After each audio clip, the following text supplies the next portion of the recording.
നമസ്കാരം. എജുവേൾഡ് കേരള യൂട്യൂബ് ചാനലിലേക്ക് എല്ലാവർക്കും സ്വാഗതം. 2026 അക്ഷരകൈരളി പരീക്ഷാ പതിപ്പിലെ +2 തുല്യത സോഷ്യോളജി മാതൃകാ ചോദ്യപേപ്പർ വിശകലനം രണ്ടാം ഭാഗമാണ് ഇന്നത്തെ ക്ലാസ്സിൽ ഉൾപ്പെടുത്തിയിരിക്കുന്നത്. ഒന്നാം ഭാഗത്തിന്റെ ലിങ്ക് ഡിസ്ക്രിപ്ഷനിൽ കൊടുത്തിട്ടുണ്ട്. കാണാത്തവർ അതും കൂടി കാണുക. മറ്റു വിഷയങ്ങളുടെയും മാതൃകാ ചോദ്യപേപ്പർ വിശകലനം ഉടൻ തന്നെ ചാനലിൽ അപ്ലോഡ് ചെയ്യുന്നതാണ്. അതുകൊണ്ട് ഈ ചാനൽ ഇതുവരെ സബ്സ്ക്രൈബ് ചെയ്തിട്ടില്ലെങ്കിൽ സബ്സ്ക്രൈബ് ചെയ്ത് സപ്പോർട്ട് ചെയ്യുക. പുതിയ ക്ലാസ്സുകളുടെ നോട്ടിഫിക്കേഷൻ ലഭിക്കുവാൻ ബെൽ ബട്ടൺ കൂടി എനേബിൾ ചെയ്യുക. നിങ്ങളുടെ അഭിപ്രായങ്ങളും നിർദ്ദേശങ്ങളും കമന്റായി അറിയിക്കുക. ക്ലാസ് ഇഷ്ടമായാൽ ലൈക്കും ഷെയറും ചെയ്യാൻ മറക്കരുത്. ചോദ്യപേപ്പർ നോക്കാം. 20 മുതൽ 23 വരെയുള്ള ഏതെങ്കിലും 3 ചോദ്യങ്ങൾക്ക് ഉത്തരമെഴുതുവാനാണ്. ഓരോന്നിനും 5 സ്കോർ വീതമാണ്. 20ാമത്തെ ചോദ്യം ചേരുംപടി ചേർക്കുവാനാണ്. ചേരുംപടി ചേർക്കുവാൻ എ കോളത്തിൽ തന്നിരിക്കുന്നത് BP മണ്ഡൽ, അലിഗർ പ്രസ്ഥാനം, ശ്രീനാരായണ ഗുരു, താരാബായ് ഷിൻഡെ, MG റാനഡെ. ബി കോളത്തിൽ SNDP പ്രസ്ഥാനം, പ്രാർത്ഥനാ സമാജം, സ്ത്രീ പുരുഷ തുലന, മുസ്ലിം സ്ത്രീ വിദ്യാഭ്യാസം, OBC 27%, സർക്കാർ ജോലി സംവരണം. ഇനി ഇതൊന്നു ചേരുംപടി ചേർക്കാം. 1 BP മണ്ഡൽ, OBC 27%, സർക്കാർ ജോലി സംവരണം. BP മണ്ഡൽ, OBC 27%, സർക്കാർ ജോലി സംവരണം. രണ്ടാം പിന്നാക്കവർഗ കമ്മീഷന്റെ അധ്യക്ഷനായിരുന്നു BP മണ്ഡൽ. മണ്ഡൽ കമ്മീഷൻ സമർപ്പിച്ച റിപ്പോർട്ട് അന്നത്തെ പ്രധാനമന്ത്രി VP സിംഗ് നടപ്പിലാക്കി. അതിന്റെ അടിസ്ഥാനത്തിലാണ് സർക്കാർ ജോലികളിൽ 27% സീറ്റുകൾ പിന്നാക്കക്കാർക്ക് സംവരണം ചെയ്യപ്പെട്ടത്. 2 അലിഗർ പ്രസ്ഥാനം, മുസ്ലിം സ്ത്രീ വിദ്യാഭ്യാസം. അലിഗർ പ്രസ്ഥാനം, മുസ്ലിം സ്ത്രീ വിദ്യാഭ്യാസം. സർ സയ്യിദ് അഹമ്മദ് ഖാൻ ആരംഭിച്ച പ്രസ്ഥാനമാണ്. പ്രധാനമായും മുസ്ലിം സ്ത്രീകളുടെ വിദ്യാഭ്യാസത്തിന് വേണ്ടിയും മുസ്ലിം സമൂഹത്തിന്റെ വിദ്യാഭ്യാസ, സാമൂഹിക, സാംസ്കാരിക പുരോഗതിക്കുമായാണ് പ്രവർത്തിച്ചിരുന്നത്. 3 ശ്രീനാരായണ ഗുരു, SNDP പ്രസ്ഥാനം. ശ്രീനാരായണ ഗുരു, SNDP പ്രസ്ഥാനം ജാതി വ്യവസ്ഥയ്ക്കും സവർണ മേധാവിത്വത്തിനുമെതിരെ പോരാടുകയും ഈഴവർക്കിടയിലെ അനാചാരങ്ങൾ തുടച്ചുമാറ്റാൻ ശ്രമിക്കുകയും SNDP എന്ന സംഘടനയ്ക്ക് രൂപം നൽകുകയും സമത്വത്തിനും സാഹോദര്യത്തിനും പ്രാധാന്യം നൽകി ഒരു ജാതി, ഒരു മതം, ഒരു ദൈവം മനുഷ്യന് എന്ന സന്ദേശം മുന്നോട്ട് വെച്ച പ്രമുഖ സാമൂഹ്യ പരിഷ്കർത്താവാണ് ശ്രീനാരായണ ഗുരു. 4 താരാബായ് ഷിൻഡെ, സ്ത്രീ പുരുഷ തുലന. താരാബായ് ഷിൻഡെ, സ്ത്രീ പുരുഷ തുലന. മഹാരാഷ്ട്രയിലെ പ്രമുഖ സാമൂഹിക പരിഷ്കർത്താവും ഇന്ത്യയിലെ ആദ്യകാല സ്ത്രീപക്ഷ എഴുത്തുകാരിയുമായിരുന്നു. സ്ത്രീ പുരുഷ അസമത്വത്തെയും ജാതി വിവേചനത്തെയും ശക്തമായി വിമർശിച്ചു. 1882 സ്ത്രീ പുരുഷ തുലന എന്ന കൃതി രചിച്ചു. 5 MG റാനഡെ, പ്രാർത്ഥനാ സമാജം. MG റാനഡെ, പ്രാർത്ഥനാ സമാജം പ്രമുഖ സാമൂഹ്യ പരിഷ്കർത്താവും പണ്ഡിതനുമായിരുന്നു. വിധവ പുനർവിവാഹത്തിനു വേണ്ടി പ്രവർത്തിക്കുകയും ശൈശവ വിവാഹത്തെ എതിർക്കുകയും സ്ത്രീ വിദ്യാഭ്യാസത്തെ പ്രോത്സാഹിപ്പിക്കുകയും ചെയ്തു. ഇനി ഇത് ഒന്നുകൂടി നോക്കാം. BP മണ്ഡൽ, OBC 27%, സർക്കാർ ജോലി സംവരണം. അലിഗർ പ്രസ്ഥാനം, മുസ്ലിം സ്ത്രീ വിദ്യാഭ്യാസം. ശ്രീനാരായണ ഗുരു, SNDP പ്രസ്ഥാനം. താരാബായ് ഷിൻഡെ, സ്ത്രീ പുരുഷ തുലന. MG റാനഡെ, പ്രാർത്ഥനാ സമാജം. ഇത് ഈ ക്രമത്തിൽ എഴുതുക. 21ാമത്തെ ചോദ്യം. 21ാമത്തെ ചോദ്യം A, B എന്നിങ്ങനെ 2 ചോദ്യങ്ങളാണ്. ചോദ്യം A, സാമൂഹ്യ ബഹിഷ്കരണം എന്നാൽ എന്ത്? സാമൂഹ്യ ബഹിഷ്കരണം എന്നാൽ എന്ത്? ഭാഗം 1 പേജ് നമ്പർ 114 നോക്കുക. സമൂഹത്തിന്റെ മുഖ്യധാരയിൽ നിന്നും വ്യക്തികളെയോ സാമൂഹ്യ വിഭാഗങ്ങളെയോ മാറ്റി നിർത്തുന്നതിനെയാണ് സാമൂഹ്യ ബഹിഷ്കരണം എന്ന് പറയുന്നത്. സമൂഹത്തിന്റെ മുഖ്യധാരയിൽ നിന്നും വ്യക്തികളെയോ സാമൂഹ്യ വിഭാഗങ്ങളെയോ മാറ്റി നിർത്തുന്നതിനെയാണ് സാമൂഹ്യ ബഹിഷ്കരണം എന്ന് പറയുന്നത്. ചോദ്യം B, തൊട്ടുകൂടായ്മയുടെ വിവിധ മാനങ്ങൾ വിശദമാക്കുക. തൊട്ടുകൂടായ്മയുടെ വിവിധ മാനങ്ങൾ വിശദമാക്കുക.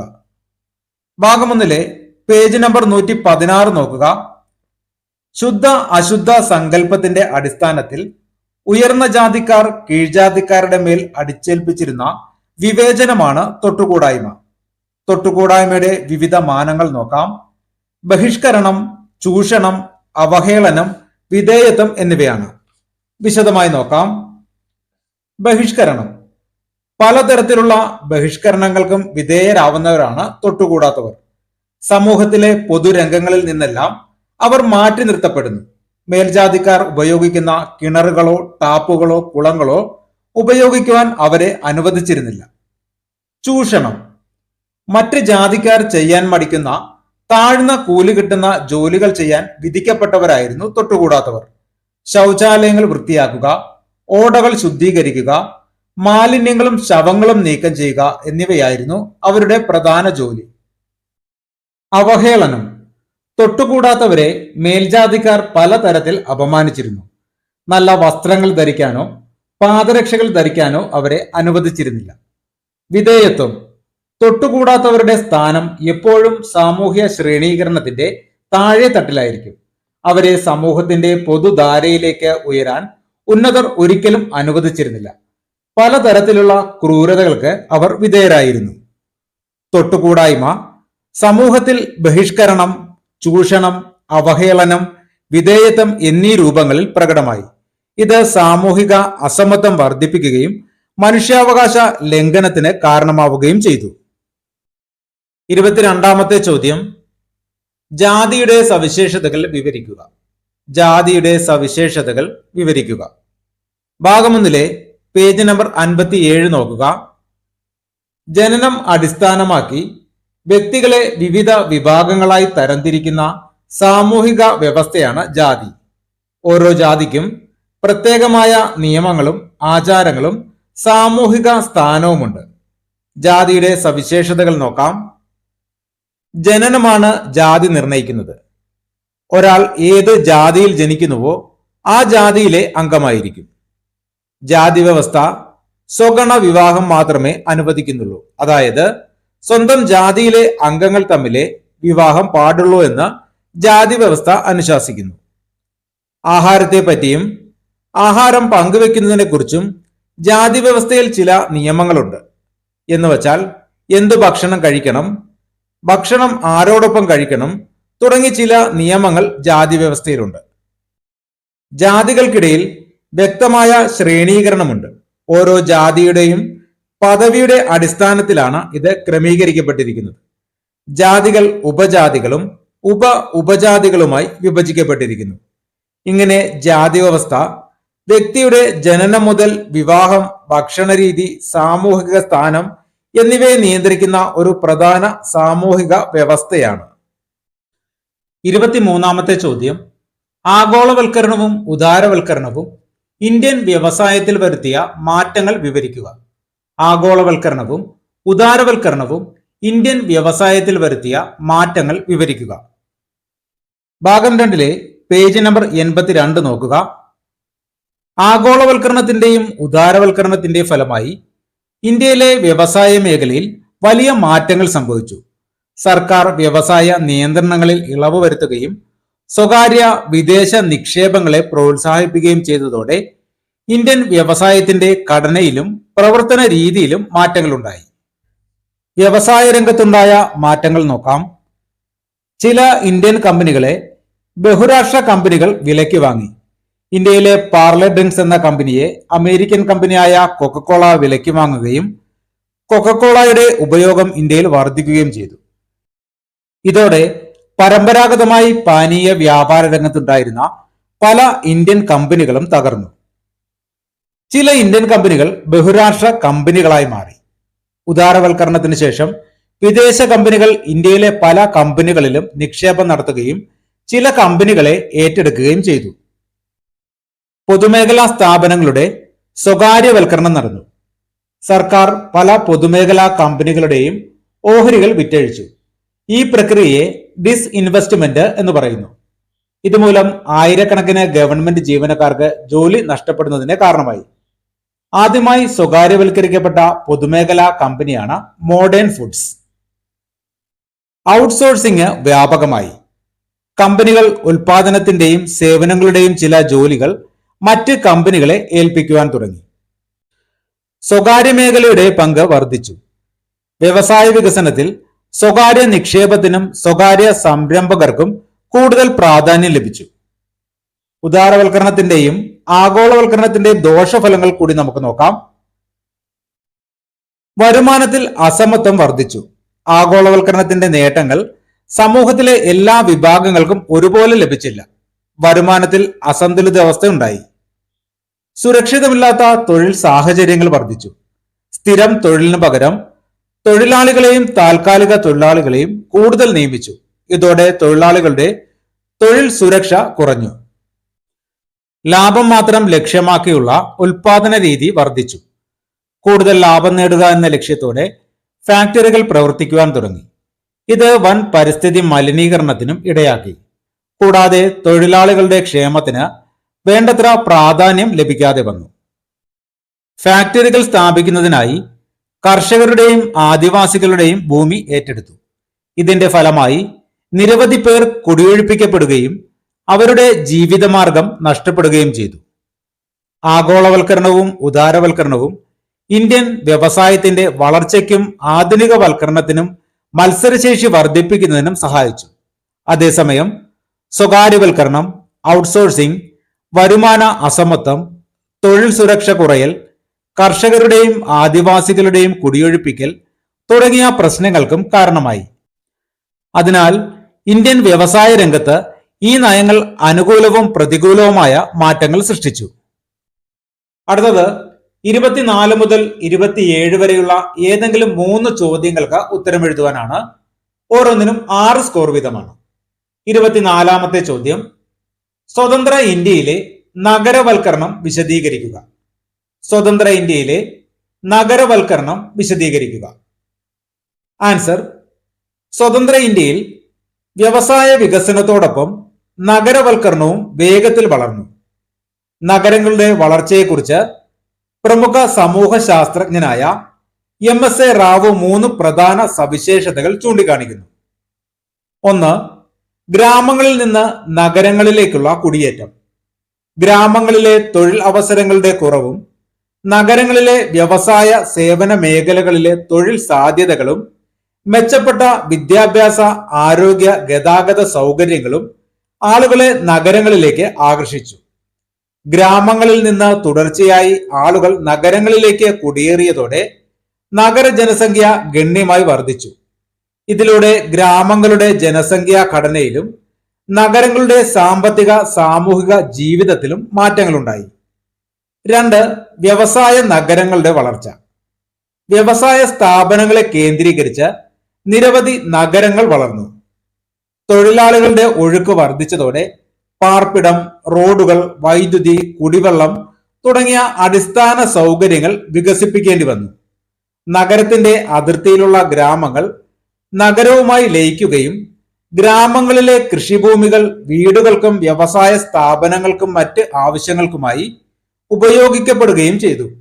ഇത് ഗ്രാമങ്ങളുടെ ആവാസ വ്യവസ്ഥയെയും തൊഴിൽ രീതികളെയും മാറ്റിമറിച്ചു.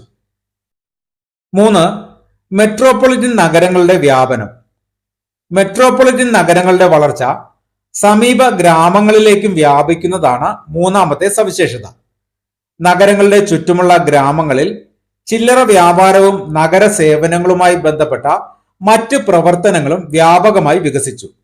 ഇതിലൂടെ നഗരങ്ങളുടെ സ്വാധീനം ഗ്രാമപ്രദേശങ്ങളിലേക്കും വ്യാപിക്കുകയും ഗ്രാമനഗര ബന്ധം കൂടുതൽ ശക്തമാവുകയും ചെയ്തു.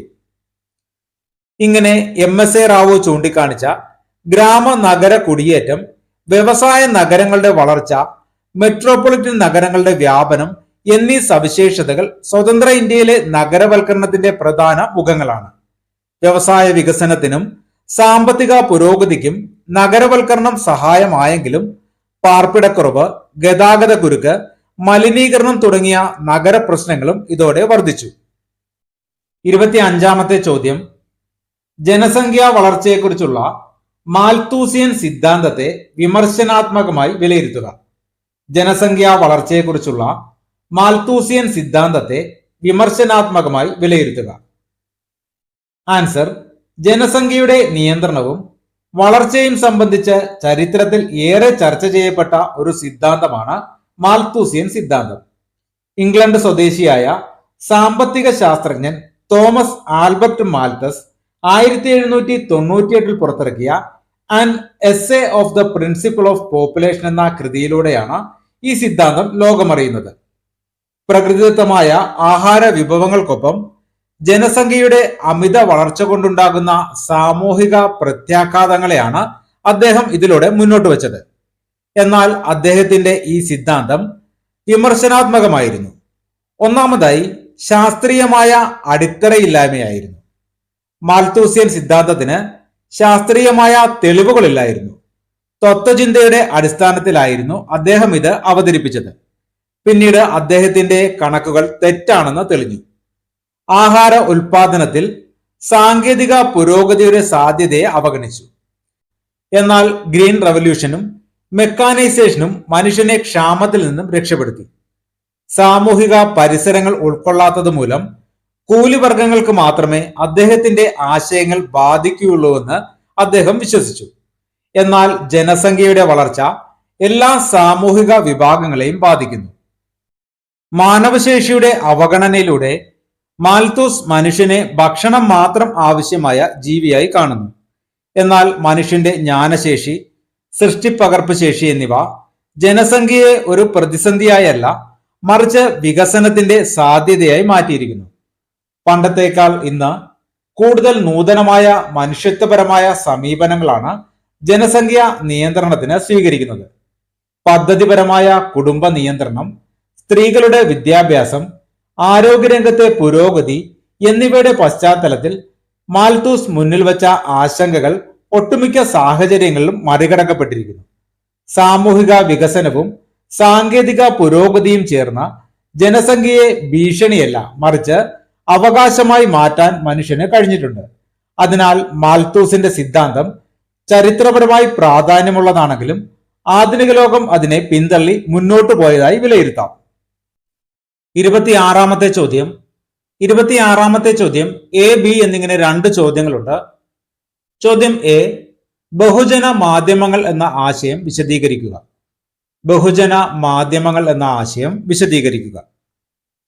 ആൻസർ: വലിയൊരു വിഭാഗം ജനങ്ങളിലേക്ക് ഒരേ സമയം എത്തിച്ചേരുന്ന മാധ്യമങ്ങളെയാണ് ബഹുജന മാധ്യമങ്ങൾ എന്ന് വിളിക്കുന്നത്. വലിയൊരു വിഭാഗം ജനങ്ങളിലേക്ക് ഒരേ സമയം എത്തിച്ചേരുന്ന മാധ്യമങ്ങളെയാണ് ബഹുജന മാധ്യമങ്ങൾ എന്ന് വിളിക്കുന്നത്.